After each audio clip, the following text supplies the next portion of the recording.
Ever sent money internationally and wondered, where is it? Tracking your Remitly transfer is simpler than you think.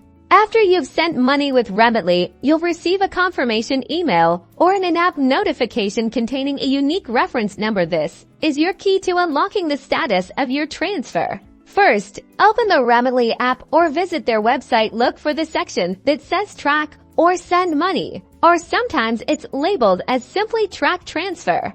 Here, you'll see a field asking for your reference number. Carefully type or paste the reference number that was provided to you. It's usually a combination of letters and numbers. Once you've entered the reference number, tap the Track button. In moments, Remitly will display the current status of your transfer. You'll see information like whether it's being processed, if it's ready for pickup, or if it has already been delivered. This tracking screen will also often provide an estimated delivery time, giving you a clear picture of when the recipient can expect the funds.